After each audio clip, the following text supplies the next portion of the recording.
Bienvenidos sean todos ustedes al año 1914. El día de hoy vamos a estar visualizando una partida entre piezas blancas Bernhard Gregory contra piezas negras Aron Nimzovich. Bueno, vamos a comenzar. Esta partida comenzó con D4, caballo F6, caballo F3, E6, alfil G5. Bueno, esto le conocemos como el ataque torre, gracias y en honor al gran maestro mexicano Carlos Torres Repeto, el cual, bueno, estuvo empleando con mucho éxito este esquema con blancas allá por los años de 1920. De hecho, este fue uno de nuestros grandes maestros mexicanos más impresionantes que hemos tenido a lo largo de toda nuestra historia. De los poquitos que hemos tenido, a comparación de Rusia, a comparación de India, de Estados Unidos, y bueno, de prácticamente muchos países. ¿Qué jugó entonces Aron Nimzovich en esta posición? H6, interesante, de especial interés histórico es esta partida, porque esta es la primer partida registrada en donde nosotros con negras jugamos un gambito de dama ideal, en donde las negras renuncian a la jugada D5.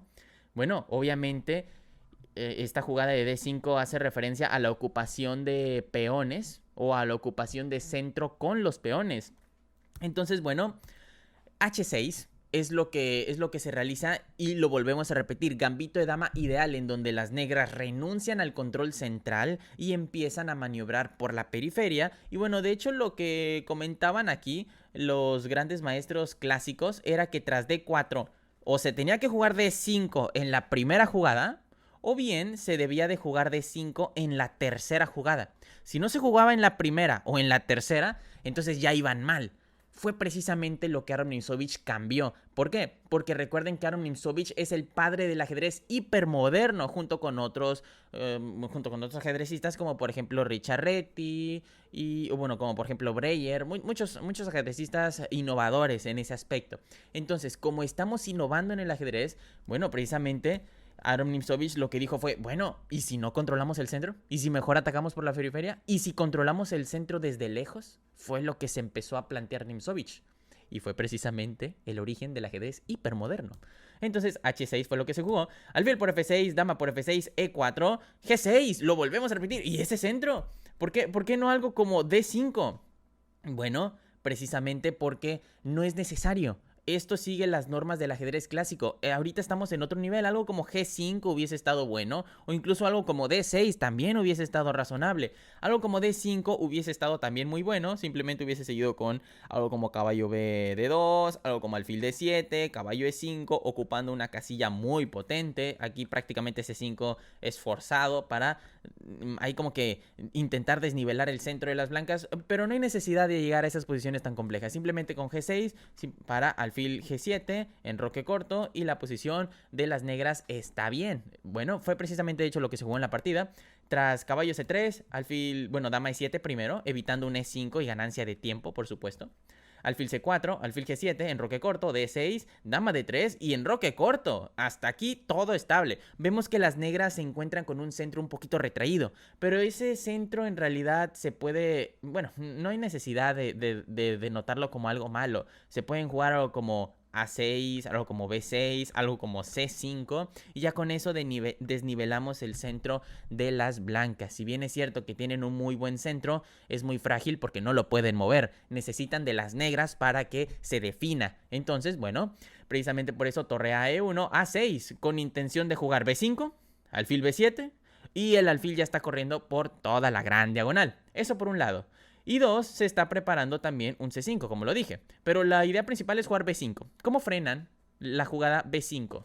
Imagínense que ustedes son blancas. ¿Cómo frenarían esta jugada? Bueno, pues con A4, simplemente evitando B5. Porque si ahorita se juega B5, A por B5, A por B5, alfil por B5 y perdieron peón. ¿Sí me explico? Entonces, precisamente por eso las negras ya no pueden hacer B5. ¿Qué realizan? B6, con la misma idea. Alfil B7, C5 y el alfil ya está corriendo igualmente por la gran diagonal.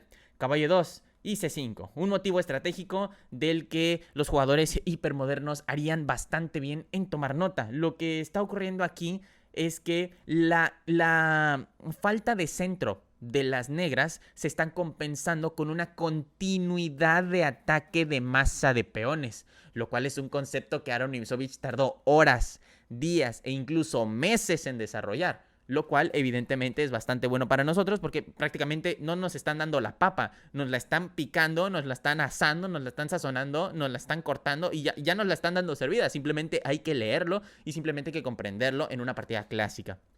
C3, alfil de 7, B3, dama E8, dama C2, B5, A por B5, A por B5, alfil de 3, dama C8, D por C5, D por C5 y vemos que tras esto aquí las negras, aparte de que se encuentran ligeramente mejor, han deshecho el centro.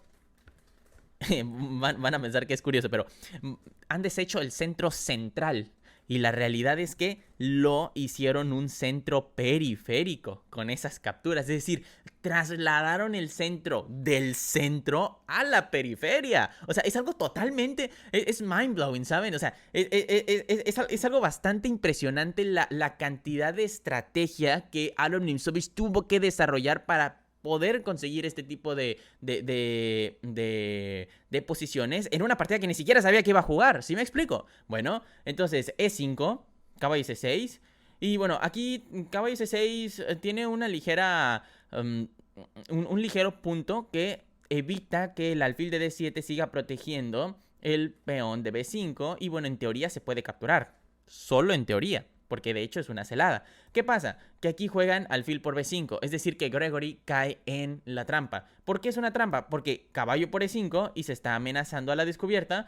El caballo está siendo atacado por el... Bueno, el caballo de E5 está siendo atacado por el caballo de C3, pero a su vez defendido por el alfil de G7, entonces no hay mayor preocupación.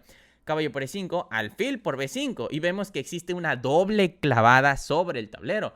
Por un lado, el alfil de G7 está clavando al peón de E5 porque está cayendo, bueno, se está apuntando hacia la debilidad de C3. Y por otro lado, el alfil de B5 está clavando al caballo de E2 porque está cayendo F1. Entonces, caballo F3, alfil, dama B7, caballo de E2, alfil C6. Batería sobre el punto de G7. ¿Qué realizan las blancas para desarmar esta batería? F3. F3 es una muy buena jugada, la realidad es que está bastante buena. Lo único malo es que debilita esta diagonal en donde se encuentra su propio rey. Y bueno, las negras tienen un alfil de casillas negras con la cual puedan aprovechar dicha diagonal débil. Torre FB8, siempre incrementando las piezas sobre el tablero. Uno de los conceptos que también propuso Aaron Nimzowitsch fue precisamente eso, siempre echarle más leña al fuego. Si hay un punto débil, seguir presionando sobre ese punto débil. Caballo G3, dama 7, ahora lo que se está amenazando es C4, jaque con la dama, y a la siguiente se va a terminar por capturar el punto de B3 y va a terminar cayendo el centro periférico de las blancas. Torre F2, tapando, alfil de 5, bueno, alfil de 5, lo volvemos a repetir, echándole más leña al fuego. Rey F1, dama 2, intentando desviar a la dama de su protección para que por fin caiga el punto de B3. Dama por A2, dama por A2, C4, alfil de 4, muy buena jugada. Y de hecho esta es una jugada intermedia. No se puede realizar la captura porque simplemente alfil por F2. Y si rey por F2, torre por D2 jaque y con esto se recupera pieza y se gana peón. Sumamente compensatorio, ¿no? Entonces, bueno, tras alfil de 4, torre Fe2, ahora sí está cayendo el peón, el alfil de D5, entonces, bueno, por eso se retira a C6, torre D1, torre B2, torre C1, H5, rey E1, torre A8, caballo H1 y torre A2. Vemos que las torres han maniobrado para ponerse sobre la segunda fila y esa segunda fila se encuentra totalmente vulnerable. Caballo F2, torre por D2, torre por D2, torre por D2, rey por D2 y alfil por F2. Llegamos a un final de pareja de alfiles contra torre.